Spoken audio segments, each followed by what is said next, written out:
This is BroodBrothers Broadcasting, episode 4. It's been half a year, I feel like, since the last time we've recorded. But since finally tournaments and stuff has been picking up, we are going to start broadcasting again. Maybe once a month until things get really going. But as of right now, it's unsure. I am Eric Tatt, and I am with Clifton Merica Russell. And we're just going to go over things that we've done, things that we've seen, things that we've noticed with the new missions, as well as 9th edition with Genestealer Cult. We're going to start off with, let's discuss some of the changes that 9th brought. I'm sure most people already are aware of things, but let's just go over our own thoughts. How are you liking board size or how the missions are set up and stuff like that? I'll let you start off. I love board size for my list. I hate board size for my army. Typically, I would love to be taking tons of acolytes and, all the standard stuff that you would see in 8th edition for Genestealer Cult. But with the smaller board size, it's real easy to get blocked out of deep strike. And I know there are limitations to deep striking depending on what turn it is. So I've been kind of steering clear of taking lots of things that I want to deep strike by taking what my buddy Nate calls the ATV list, the all-terrain vehicle list. So I've just been taking 10 trucks packed with little dudes with big guns and sticks of dynamite and running up the board, taking the objectives and detonating myself amongst all their characters. And it's been working like a charm. Yeah, I think I'm kind of on the same page with you. I don't really have much that deep strikes anymore. I have a couple things that'll deep strike, but not coming into attack. Most of my deep strikes are a 10-man unit of BroodBrothers or a 5-man unit of acolytes coming in, stuff like that. Or maybe I'll bring in the Kellermorph from reserves, or I'll bring in my Primus from reserves when I know he'll be safe, because that's when the guys that are already on the board are charging, and so he'll just come in just so I don't have to worry about keeping him safe up until that point. It's usually pretty much what I've been doing with deep strikes. Yeah, it seems to be that having those extra, maybe not very useful units in deep strike to snag objectives or a table corner or behind enemy lines. 8th edition, it was important to play the mission or the objectives, but in 9th edition, you 100% have to play the objectives in the mission. Oh yeah. It's pretty much, it almost feels like primary missions are primary and secondary missions are secondary. I feel like in 8th edition, they're just called primary and secondary, but in reality, you're trying to do both at the same time, just equal. But now it's definitely primary is pretty much your main goal, and then secondary is kind of happening as you do it, very much secondary to what you're doing. And I've also noticed that I've had way less CP than I did in 8th edition, by a lot. Yeah, it hasn't affected me too much with my list, purely because the only thing I really save my CP for is blowing up my trucks. And it only costs 1 CP to do that. I'm not taking, the flamer bomb or anything like that that's CP heavy. So, granted, I'm not using 90% of the models that I own, which kind of sucks. But, maybe there'll be a shift in the meta at some point and I'll bring acolytes again. But for the time being, I'm taking a list that's easy for me to play, doesn't require a lot of brain work, gets the job done, and there's only a few missions or secondaries that, I can really use anyway. And so it works for me. Not using a lot of brain work. That sounds like most Dallas armies, right? If I remember. Real slick coming from Houston. Hey, you guys have Viet. I'm just saying. Viet just likes to bring the big stuff because he likes to paint up a new army for every tournament. I don't know if it was you that I was talking to, but I was talking to somebody else. I go, I think Genestealer Cult is in a bad spot when I'm looking at Viet's list and I'm going, could I make that work? And I've never done that when facing Viet. But you looked at his recent list, you're like, I wonder if. Yeah, we have our club chat, and we went into this big kick about transport spam. And it caught on wildfire throughout our group, and now everybody owns 10 to 15 vehicles per list just to put crap in and drive it up the board on the objectives. And unfortunately, it's freaking working, and now everybody wants everything that we have, and it's hard to freaking buy trucks or Achilles Ridge runners. Everything's sold out. Yeah, it's crazy. Let's talk about a little bit more about how like armies work in this edition, especially for Gene Stealer Cult. So some of the big changes, I'm gonna hit on two, and then we can talk about them in whatever way you want. One of them is everything has to be pre-selected going into a game, so you can talk about that in a second. And the other thing is deployment, where you both alternate deployment until the very end, and then you roll to see who goes first. So let's talk about those. Hate it. Hate all of everything you just mentioned. I detest. I think it is stupid. I think it is going backwards. I mean, there's nothing good about it. Interesting. I think the start the game with pre-selected everything, I do not like that at all. No, it's terrible. I think the reason why it hurts us is we have really strong psychic powers. I think that's one of our benefits is our powers are really strong. They're very limited in some of them are very niche in terms of like what you can use them for, like mind control. But mind control is actually way better now. I'll get to that in a second. But it's hard because I don't want to bring, which I end up doing now, mind control in all my lists, because if I go against those lists now, it's really strong. But now I just have like this useless power if I go against like Space Marines. Or Eldar, or just Horde in general. You're like, oh, well, I guess it'll be Smite from here on out. Pretty much. But then I always bring the other power on him. Usually it's like if he's Formed Emperor, it's like whatever that new one is from Psychic Awakening that reduces stuff, or it's Mental Onslaught. I usually bring it Mental Onslaught now because Mental Onslaught has some cool trick to it that I like to use a lot, where you really can mess with someone's coherency because you pick out the one that's holding people together in coherency. And so like if it's, I don't know, I'll just make up a thing like a Space Marine bike, one of the new Outrider bikes, you kill the one in the middle, and now one of the ends has to die because it's out of coherency because you get to pick the model. So that's why I like Mental Onslaught, because you can start messing with people's coherency and keep getting more than having to worry about it. You can't finish the unit off if you want that to work, because if you kill one more, then they can pull. But you can really mess with stuff that you don't want to deal too much with. Another one that I like to do is mind control. I think is a lot stronger now because now they can't do that stupid, I'm going to put something within an inch and then block you from shooting, because now you can just be like, all right, well, I'm going to shoot you, and then I'm going to shoot the other gun after I kill this one guy that's within an inch and kill other stuff. I think that's huge. Granted, I haven't played against a army yet in 9th that had anything worth mind controlling, but it's huge. That's a big deal. Oh, yeah. I can't wait to actually use that, but I have not gotten to use it yet. I'm just like trying to make my army as counter meta as I possibly can, because that's all I can do. I feel like that's what we're in. I wish you could cast spells out of open top vehicles. That might be too strong, especially for other armies. Could you just imagine like the Harlequin army right now, just casting spells out of there? Okay, I take back what I said. That would be scary. You can't hit their characters now, and they're casting all the spells that you want to get rid of. I am going to go to the other thing. I kind of disagree with what you thought about the deploying part. Do you want to go on your why you think it's bad, and I'll go on why I think it's good? I like the last iteration of deployment. You roll if you see if you're going to be attacker or defender, and everybody deploys. It's a huge time sink to go back and forth and deploy armies. And, you know, there's no C's, which I don't really care about. And I don't care to go first or second as Gene Stealer Cult. So the whole thing really doesn't affect me. It's just a huge waste of time. Yeah, I agree. It is a waste of time. I also prefer the one we had before, but I like this current one because I actually think it's actually a buff to how we deploy, because we actually get the ability to deploy however we want. And then when we figure out who's going first or second, then we can optimize what we're doing. Yeah, but that only works for the current lists we're bringing, because if you brought a CP heavy list, it's going to be real hard to spend that extra CP moving blips around or creating new blips and, you know, decoys and crap. You know, when you really want to have 2 detachments nowadays as Gene Stealer Cult, so you're limited to 9 CP, an average of 11 CP, you know, if you're taking the 4-armed Emperor for the D3 extra CP. I mean, yes, you're right, but at the same time, it's a tax.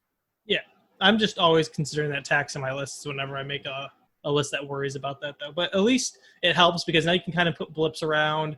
You get that ability where, like, you can place, like, since I'm bringing Ridge Runners, I have the ability to, like, place a Ridge Runner really far away from that blip almost, because I get the inch from the blip and the Ridge Runner is huge. So you can start deploying really far away from where that blip was. And you can really start to shift the army without having to spend too much CP. And then it helps too, because visualizing the enemy, visualizing where things are is a lot easier for them to set up. Oh, well, is he going to have an angle here? And then you can definitely set up yours to not have an angle. Correct. So I think it helps. I do think it's still really strong in who goes first. I know the last couple tournaments have said otherwise, where it's only like an 8% difference. I still think it's way stronger. Pretty much every game where I've gone first, I've just kind of smoked the field. And then every game I go second, it's like super close or I lose. I think people are still living in 8th edition when they're playing Gene Stealer Cult and letting Gene Stealer Cult go first. Not necessarily the best idea in 9th edition, I think, just because the board size is so much smaller. And I don't think you're going to see a lot of Gene Stealer Cult Horde list where going second against is probably better. I think also it comes down to terrain. If I feel like we will... Every time I've gotten the ability to choose to go first or second, I think I've always taken it except one time. And that was to like test it out, essentially. It was the purpose behind that. Oh, yeah. I go first every time if I have the option. I tried it once because it's like, well, I want to see how bad it is. Like, I've been doing really well.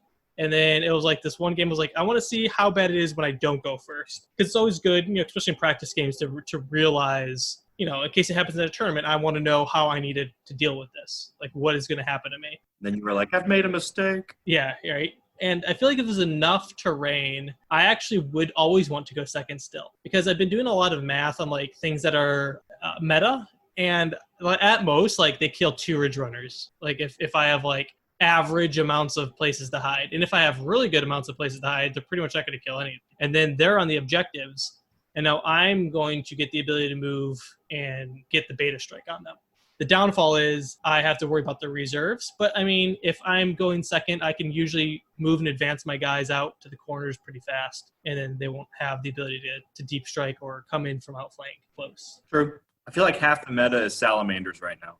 Yeah, right. And it's funny because I told everybody in my group, I've never played Imperium forever. And I've been playing since 3rd edition. I was like, if I ever played anything, it'd be salamanders for the Imperium because they're my favorite chapter. Yeah, they're mine too. You can't go wrong with Vulcan. Nope. And they're like, hey, it's really good right now. You should do it. I was like, that's not the time I want to do it. I don't want to be the bandwagon person. So what if my army's considered the worst army in the game? Now I have to prove a point.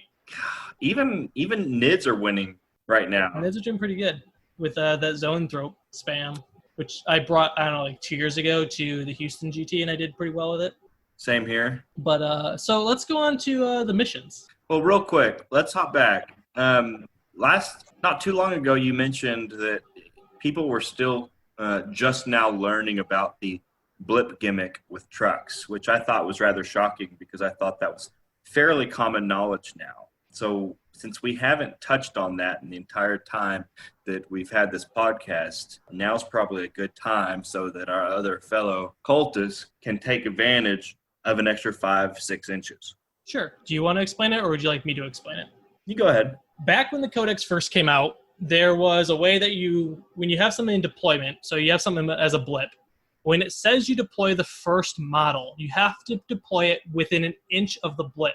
That is the only thing you have to do. It doesn't matter where you deploy it as long as it's within an inch of the blip. And then everything after that that's in that unit has to be in your deployment zone and within 6 inches of that model. Wholly within, I'm pretty sure.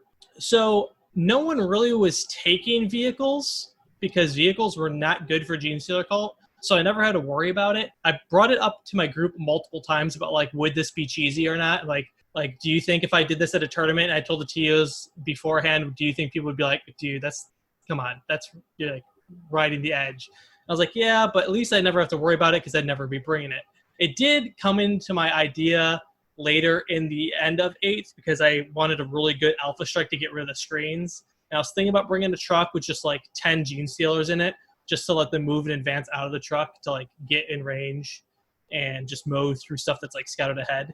But I never did it just because I didn't have to deal with all that. I saw some of the playtesters that actually did do it, and it's never been fact since, and they did it on stream. I was like, all right, well, if they're doing it, then definitely I have like authority pretty much saying like this is how it's supposed to be played. Because if playtesters are doing it one way and specifically saying it, then I guess I have like a better argument to be like, well, this is how it's run. I've seen playtesters run it. And now, that's how it works. For those of you that need it in layman's terms, if you have a truck, when it pops up out of a blip, the 5 inches or 6 inches of that truck can be outside of your deployment zone. You'll have a truck with the very edge of it about 6 or 7 inches from the deployment zone because you get the extra inch. Then you get the truck's 5 or ish inches because then you get like a dozer blade or something on there, or something sticking out from it if it's like a Goliath rock grinder. And then you can deploy the 3, and then you can move your 6 or however far, and then you can advance.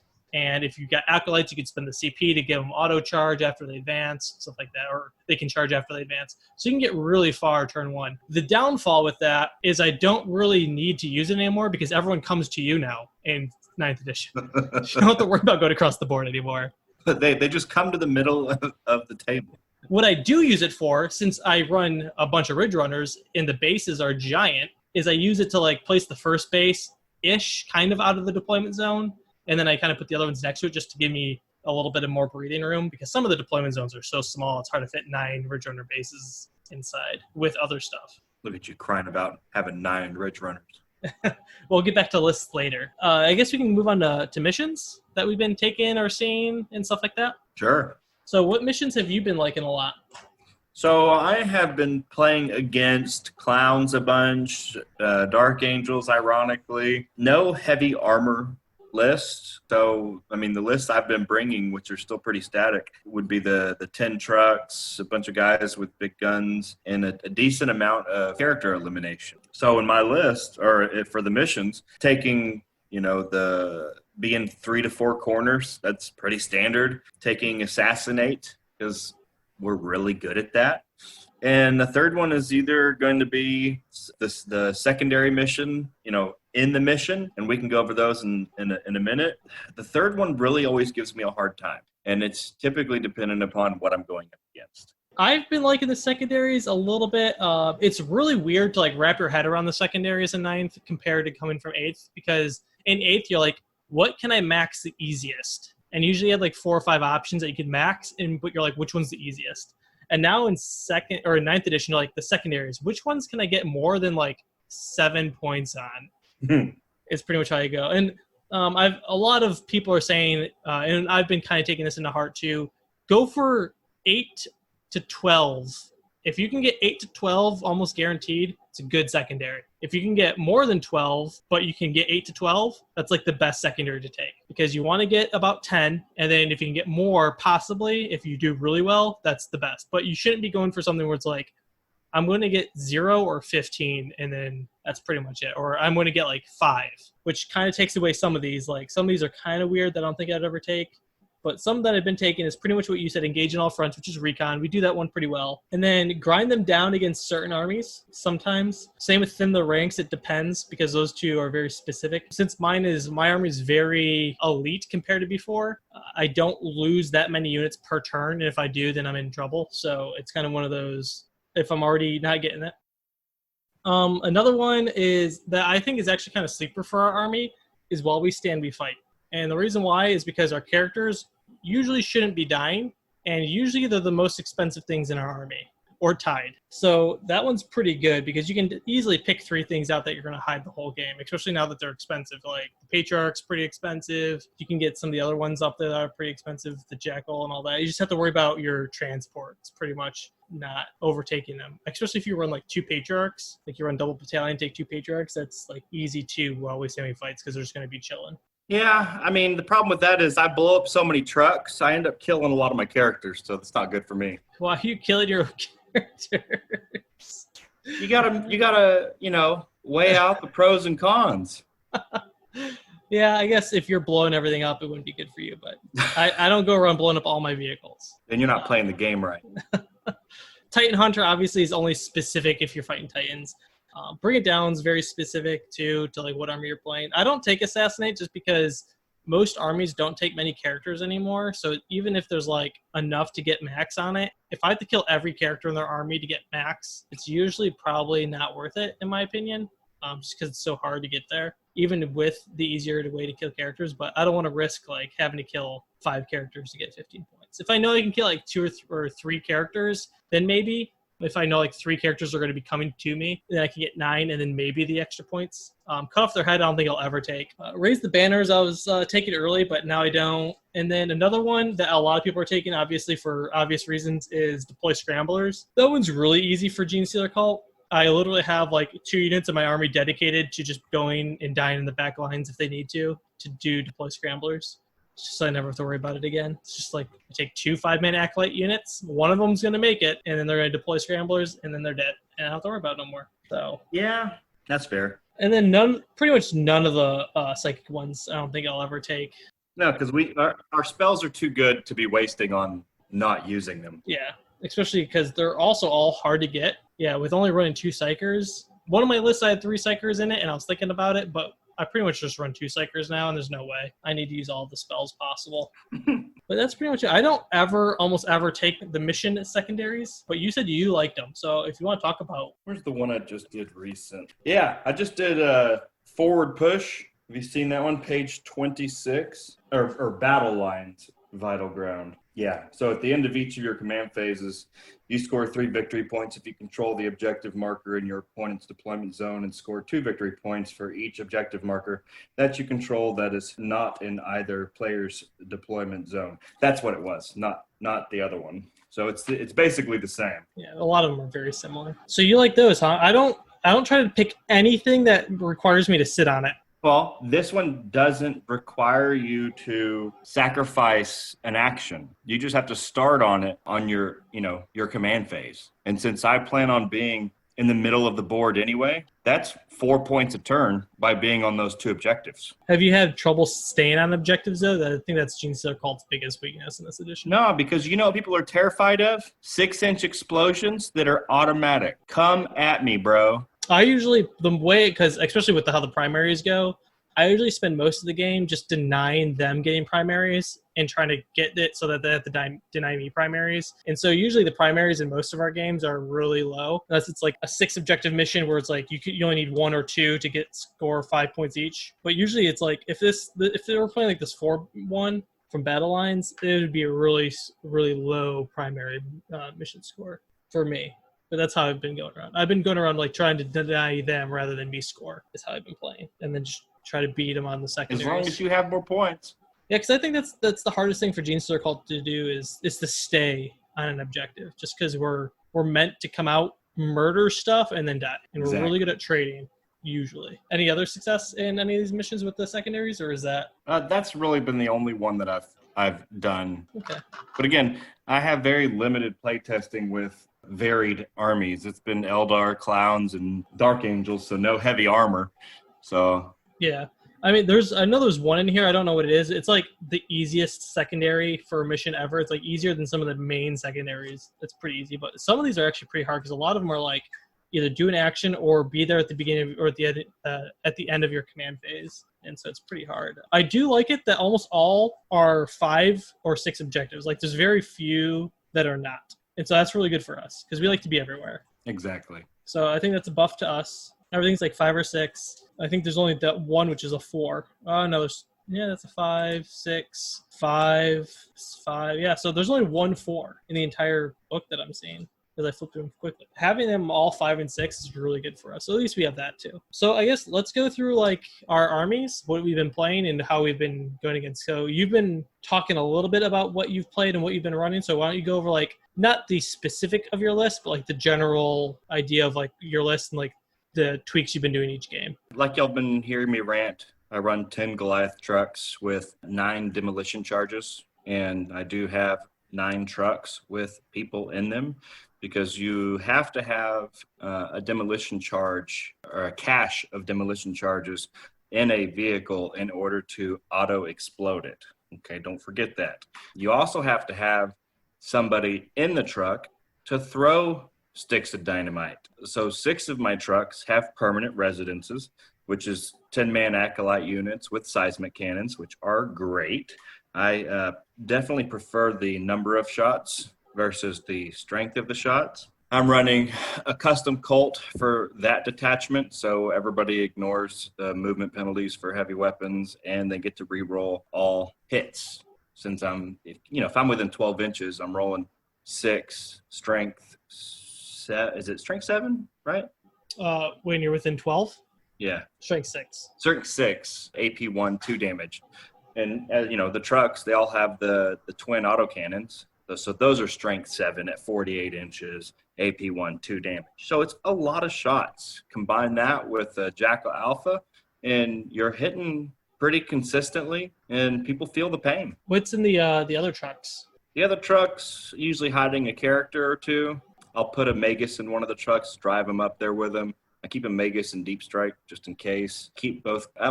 Depending on what I'm going against, I may even put a Kellermorph in a truck, because nothing's more funny than driving up and having the Kellermorph shoot all his guns out at a character and a drive-by shooting. Yeah, that's pretty funny. It's hilarious.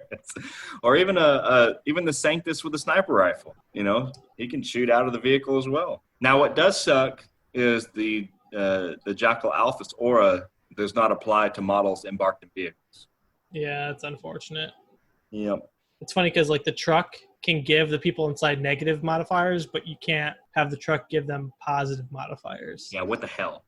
That's the only downfall about that. I wish if they could do that, that'd be so strong. But with the full rerolls, you have a 75% chance of hitting instead of an 88%. So it's pretty small difference. It is significant, but it's not as bad as it was, right? It's not as bad as hitting on 4s and 3s. Correct. But every army I've gone up against seems to have a army-wide -1 to hit. So it's easy to play that way because, now I feel like I'm an orc and I hit on 5s and 6s. And you do have an orc army. I do. My orc list is even better. Yeah, right. I think orcs are in a better spot, even though they're not in a great spot. But. Especially when you're running 3 Morkanauts and 1 Gorkanaut and 10 Masher guns. So you want to get any specifics about how your games have gone? Anything interesting happen or anything you've learned or noticed about the Genestealer cult in these games? It's exciting for me and not exciting for my opponents because it's a complete mindfuck for my opponents when they see 10 trucks that start 5 to 6 inches beyond my deployment zone just driving in a straight line 10 inches to the very center of the table. And then I'm in range of everything. You can't get, unless you can fly, you're not getting past me. So I'm move blocking the entire board and shooting you with a shit ton of shots. And they're like, all right, so I'm going to come at you now. And then the very first vehicle they destroy, I detonate it and blow up shit. And if they want to play bumper cars with me, I will play bumper cars with them because I can blow up a truck in every phase for 1 CP.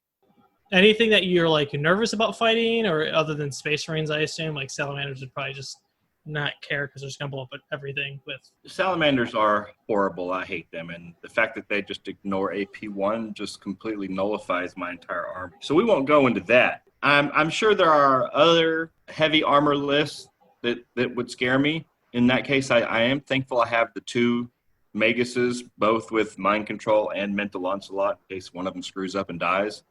So I'm hopeful in that regard. How many acolytes do you have? I have 0. How many Ridge Runners do you have? 0. I just want to make sure that everyone knew that. Yeah. You hear that, people? From 8th to 9th, I got rid of everything that was considered good. Hey, neophytes were good in 8th. Yeah. If you ran mass neophytes like I did, and I'm still doing. And I ran that too, especially in LVO at 80. Mm-hmm. So what about your list? So I only ran 4 Ridge Runners in I only ran 4 Ridge Runners in 8th, and now I'm running all 9 in 9th. I actually might cut out 3, but that's because the biggest weakness I'm having with the Ridge Runners, I think the Ridge Runners are probably one of the most efficient units in our army. But the thing I've noticed the most is that as terrain, which needs to happen, gets more and more, it's really hard to get all of them to have line of sight up on a target that you need without getting too close to get intact. So I might get to the point where I drop down to 6, and then I might start taking more and more other stuff. That other stuff has pretty much been what I've been changing. So almost every one of my lists that I've run so far has been 9 Ridge Runners, the Jackal with them, and then Brood Coven, and then a truck with something that goes in it. And when I mean that, I mean I'm either running a truck with 10 Acolytes or 10 Aberrants or something else that is going in that one specific truck. And then after that, it's a different list every time. So I've run the Aberrant list with that, a couple other trucks with neophytes and stuff like that. I've run one where it was a truck with 10 acolytes, and then I had a bunch of rock grinders with acolytes in them to be like the melee. That's just running out and tagging stuff, because a rock grinder melee is pretty good. It hits on 4s. It has like 9 attacks, possibly, because it's got 6 attacks plus D3. So you're hitting a lot. Your strength, I think, like 8 or 9, -3, I think, and then D3 damage each. So they're pretty good when they hit you in melee. And then they can also shoot. You can put, I've been putting seismic cannons on them when I run them, because they're not blasts. So since I'm charging them and ramming in things, and if they get stuck, they can still shoot into melee, even though it's at 5 up, 7-4 up. So it still helps in that case. But it's pretty much, that's been my bread and butter, just 9 Ridge Runners, a truck with something in it, the same characters, and then the rest of my army changes. I've only gotten to play against pretty much every flavor of chaos I could think of, minus the Nurgling army. Someone in my group does play it, but I haven't played them. I played their other ones before they've come to that. They were actually running the Nurgling spam. I wouldn't want to play them either, because that list sounds dirty. Yeah, they were actually playing Nurgling spam in 8th, and it was kind of tough in 8th. And I could only imagine how stupid it is in 9th. My most recent list that I'm currently working on actually is doing something that I never thought I would do, and that is leaving pure Genestealer Cult Codex and adding in 2 tank commanders. And I feel really dirty, and I hate it, and I go down to 6 CP at the start of the game, but I get D3 back because of Formed Emperor, and then in my 1 CP. So it's like I barely start with any CP. But the reason why is for a couple reasons. One, I think the 2 strongest things in the game right now is Chaos and Imperium. If I take 2 tank commanders, I'm taking them with demo cannons and las cannons. They can pretty much hide, move up to a piece of obscuring terrain, and then I can shoot through it twice. And the things that are scary, I'm going to hit, and then I can pop Vengeance for Cadia, and then I'm going to reroll all hits and wounds. And then I can also spend, I think it's 2 CP, and you get max shots with that demo cannon. So I just get max shots, 12 shots auto, and then I can reroll all hits and wounds. Yep. Oh, yeah. So and good. Since Chaos is everywhere, and some of the people that have been running it, Nurgle, it's really good against the Nurgle spam list because you're just going to pick up bunches of bases. And then a couple other people have been running pretty big squads of Noise Marines or the Plague Marines that are everywhere, right? It helps clean out all that stuff, so it helps you kill all the stuff that's in the Plague Marine army pretty well. And then it helps you clean up all the Noise Marines pretty well. It just does so much. And then the other part of my army is pretty much all Rusted Claw, and they're really good against Imperium because of the 1 CP. And I switched out all my saws for your favorite weapon, the Cutter. The Cutter. So I get to go pinchy on people. And I think that's secretly like stealth OP in this current edition, because a lot of things are 3+ wounds now. So the saw is acting as like it doesn't kill something anymore. But the Cutter has a really good chance of killing it, because not only does it do D3 damage, so you could just outright kill it, but an average of 2, and then you just have to roll a 2 or better afterwards, you're going to remove a 3-wound model. Yep, and it's delicious. And it doesn't care about your feel no pains or any of that shit. Exactly. And the only downfall is it has -1 to hit, so you're hitting on 3s next to a Primus. If I have 2 or 3 in a unit and I buff them up with Might from Beyond, that's 3 attacks each. So 2 hits, pretty much, reroll 1s. And then as long as they fail that invuln, something's going to die.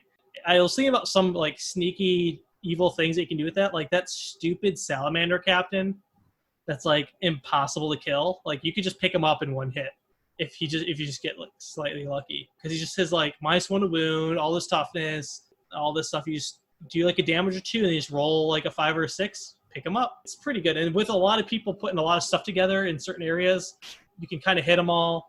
And then you can put like 1 or 2 pinchers on like 1 or 2 different guys. So I've been using my pinchers to kill characters pretty well. And then a lot of other stuff is just getting put on the objectives that are just really strong, like Custodes. Like people are putting 4 or 5 wound Custode stuff on there. I think there's the tougher ones are 4 wounds. I know most of them are 3, but those help pick those up because you just have to do 2 wounds and then a 2 up, pick up 1, could just kill it right out. Same with all the plague stuff. Same with some of the the AdMech stuff. So like the Breachers or whatever, the guys with the treads. So there's a lot of stuff that they help pick up. So I've just been trying to make it as possible. Oh, and then since I'm Rusted Claw, that 1 CP, all my 4 ups, if I'm against AdMech, or 5 ups to hit, give me additional hits against all the stuff that everyone's bringing, which is Chaos, Imperium. I'm just getting something in my army has a really strong buff against it. So I'm either going to be doing Vengeance of Arcadia, or I'm going to be doing the Rusted Claw strat and just doing a bunch of exploding hits with my Acolytes. Yeah, and I think the cutters are just universally good because they can take out armor. Yeah, the only downfall is that you can't snippy snip vehicles. I think that's the only thing they can't snip. Or is it Titanic? I forget, but it might be both. You're not killing a vehicle with it. Yeah, you're not auto killing a vehicle. You're not like, oh, I just cut your tank tread. You're not going anywhere. Yeah, well, I mean, you could snip through the gas can and blow everyone up, right? That's pretty Gene Stealer cult. That'd be down. And then like other stuff like you've been facing a lot of Harlequins. Like the snippers would just pick up a bike, pretty much. I did the math. 5 bikes picks up 1 Ridge Runner, so I didn't think it was going to be that bad or that good, but it's actually pretty good in our favor. I'll take that trade on average, but it's pretty swingy. So yeah, that's pretty much what I've been running. I ran 10 Aberrants. That actually worked out for me. I lost the game, but it was because it was my fault. It was not the list's fault. I put the Aberrants to the left to take out this unit, and I ran something else up the center. If I would have just put the Aberrants in the center, they would have just killed everything. But they took a turn having to get from the thing that they killed on the left side back to the center, where the thing I could have just killed from the left would have been fine if I just like left it alone for a turn. And I lost by like 5 or 6 points. So it was like a really close game. So Aberrants, even though they're really expensive, weren't that bad, and they're super hard to kill, especially once you get them all buffed up. Still waiting for them. I'm actually painting them up right now just in case they get good in the Codex. I can easily get them out. So I've just been painting everything out. We're not getting any love. Quit. Yeah. Well, I mean, that's literally at the point I'm at right now. I'm like, I told my team, I'm like, I don't know if I should keep list building, because every time I list build, I'm just like, I don't even know if this is good or not, because first of all, we're like on the bottom of the barrel. Second of all, everything is kind of up in limbo right now of like, what's the meta? I mean, you can kind of think of what's the meta, but it's hard. And then who knows when the codexes are coming out? I mean, we know Necrons and Space Marines are in October, and that could completely change the meta up in October, which is before any GTs I need to go to. So it's kind of weird, like trying to meta my army when I don't need to worry about it. And by the time I do, the meta could be completely different. So I've just been like, what do I need to paint? So it's painted. So when I need to use it, it's there. Everything. So the Aberrants are next. I'm going to paint all 30 up and then get the character. Then I never have to do that again. Just like my Ridge Runners. Never have to paint another Ridge Runner again. Now I'm painting up my Aberrants. Never will have to paint an Aberrant again. Because once I hit 30, you can't take any more. Yeah. The downfall is if I want to run something like you, because we've been talking about how strong like 6+ trucks are. I only have 2. So I need a lot more. Yeah. Good luck. They're in stock down here. I don't know if they're in stock at GW headquarters, but anything else you want to talk about? Bought a new house. Well, it's not very Gene Stealer call, but yeah. I mean, we would be like taking over the house. I'm sure we will come back, especially when it gets closer, because you're coming to Clutch City, I saw, and I'll be there. Yep. I'm signed up and ready to go. And I think you're going to be bringing Gene Stealer Cult, right? Or are you going to ditch me again? No, I'll have Gene Stealer Cult. So we'll be the only 2 Gene Stealer Cult amigos, probably. And there's only 32 people. So, I mean, the fact that there's 2 Gene Stealer Cult, that's a lot of Gene Stealer Cult for 32 people. That's like 100% more than what I would expect. Uh-huh. And if I swear to God, if we go up against each other first, I'll be so pissed off. Or any time during the entire tournament. You know, it's like I want to be the best Gene Stealer Cult player, but at the same time, I want to root on the other guy that I know is playing Gene Stealer Cult to see how far they get. Yeah. You don't want us to be the ones that take each other out and be like, well, could one of us gotten further if that just didn't happen? And we also know each other's lists and like how they work, so it's not as fun because you can't like Gene Stealer Cult trick people. So I'm sure we'll come back and we'll talk more when either tournaments start happening again or more Gene Stealer Cult stuff comes up, or we start playing some more tournaments, especially closer to the Clutch City GT. I don't think you, Mir, have anything else planned other than like local stuff up until then. And I was going to go to either the San Antonio Shootout or Iron Halo, but it falls on the weekend of my me and my wife's anniversary. So obviously you know how that would go. Yeah, so your wife would understand, right? Totally.